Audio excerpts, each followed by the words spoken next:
Welcome all the students. I am Vikas from commerce S. आप सभी का CA foundation की दुनिया में बहुत बहुत स्वागत है। तो बच्चों, सबसे पहले आप सीए करने आए हो और आपने कॉमर्स एस ज्वाइन किया है, आप सभी का वेलकम। और आपको ये ध्यान रखना है कि हम सीए फाउंडेशन को क्लियर करेंगे तो उससे पहले सीए फाउंडेशन में कितने पेपर्स होंगे। वैसे जहां तक मेरी बात है तो पेपर 1 के साथ मैं आप सभी के साथ हूं, बाकी सारी कॉमर्सेस की फैकल्टीज आपके साथ हैं।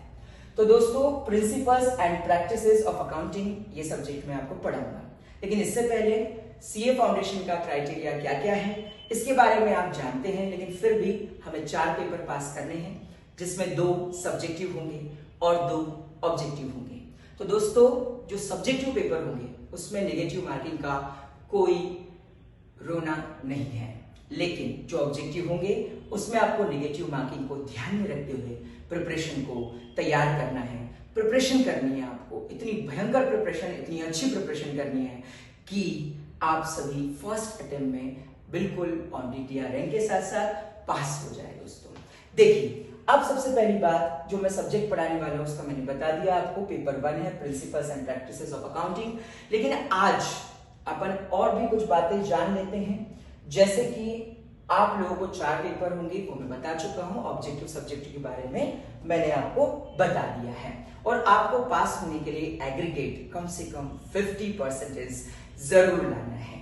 दोस्तों अब आगे हम बढ़ते हैं। पेपर का आपका क्राइटेरिया हिंदी और इंग्लिश दोनों हो सकता है। इंग्लिश में भी हम आपकी तैयारी कराएंगे और हिंदी में भी आपकी मदद करेंगे, आप बिल्कुल चिंता मत करिए। तो बेटा, नॉविंग द सिलेबस पेपर 1, तो जिसको सब्जेक्ट को मैं पढ़ाने वाला हूं उस सब्जेक्ट के बारे में मैं आपको थोड़ा थोड़ा तो आज बता ही दूं, क्योंकि भाई जब थोड़ा थोड़ा जानेंगे तभी तो पूरा जानेंगे। तो आइए बात करते हैं नॉविंग द सिलेबस पेपर 1। पेपर 1 में हमें क्या क्या पढ़ना है ये आप पहले 11th 12th में भी पढ़ा है, लेकिन लेवल हमारा सीए फाउंडेशन का होगा। बच्चों देखिए, फर्स्ट हम चैप्टर पढ़ेंगे थियोरेटिकल फ्रेमवर्क, जिसमें ओवरऑल पूरी थ्योरीज के बारे में हमको इंस्टीट्यूट बताएगा और हम इंस्टीट्यूट पे भरोसा करेंगे और आप सभी हम पे भी भरोसा करेंगे, हम आप पे भरोसा करेंगे, तो आप सीए फाउंडेशन जल्दी क्लियर कर लेंगे। दोस्तों देखिए, अकाउंटिंग प्रोसेस, सेकंड चैप्टर है अकाउंटिंग प्रोसेस, यानी कि इसमें आपको बताया जाएगा कि क्या प्रोसेस होती है अकाउंटिंग की, जर्नल, लेजर, ट्रायल बैलेंस, इसके साथ साथ फाइनल अकाउंट्स तक की प्रक्रिया आपके साथ पूरी होगी। और थर्ड होगा चैप्टर आपका बैंक रिकंसिलिएशन स्टेटमेंट, जिसमें आपको समाधान कैसे करते हैं, बैंक रिकंसिलाइज कैसे करते हैं, आपकी पासबुक से कैश बुक का बैलेंस कैसे मिलाएंगे, उसके बारे में हम पढ़ेंगे। नेक्स्ट 4 आपका इन्वेंटरीज का बारे में है और 5 concept of accounting of depreciation के बारे में आप इस 5वें चैप्टर में जानेंगे। 6वें चैप्टर में बच्चों अकाउंटिंग फॉर स्पेशल ट्रांजैक्शंस, जैसे कि कंसाइनमेंट अकाउंट और अदर कई स्पेशल ट्रांजैक्शंस जो होते हैं उनके बारे में आपको बताया जाएगा। और 7वां जो सबसे इंपॉर्टेंट एक सीए के लिए चैप्टर है, final accounts of sole proprietorship और फाइनल अकाउंट्स। भाई इसी को तो ऑडिट करोगे ना, तो देन पार्टनरशिप भी, अगर कोई पार्टनरशिप फॉर्म में बिजनेस कर रहा है तो पार्टनरशिप के अकाउंट्स को हम पूरा करेंगे।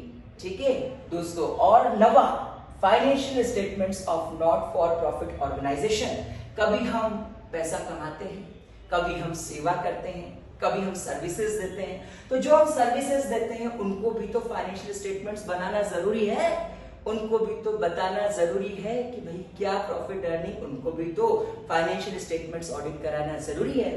तो इसलिए हम 9th चैप्टर पढ़ेंगे financial statements of not for profit organisation. और 10 और लास्ट, इसी के साथ आप 100% श्योरिटी के साथ principles and practices of accounting में 100 में से 100 ला सकते हैं मेरे बच्चों। और याद रखिए, 100 में से 100 लाना आसान है, लेकिन मेहनत आपको भी करनी है और हमें भी करनी है। हम आपके साथ हैं और आप हमारे साथ हैं। तो इसी के साथ हम स्टार्ट करते हैं इंट्रोडक्शन टू कंपनी अकाउंट्स के बारे में बातें।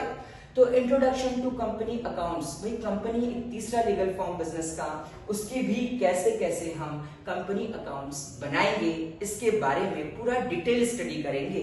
और नेक्स्ट क्लास से जब आप लोग एडमिशन ले लोगे और फिर हम रेगुलर क्लासेस स्टार्ट करेंगे तो हम थ्योरेटिकल फ्रेमवर्क पहले चैप्टर के साथ बड़े ही ईमानदारी से प्रयास प्रारंभ करेंगे, प्रैक्टिस स्टार्ट करेंगे।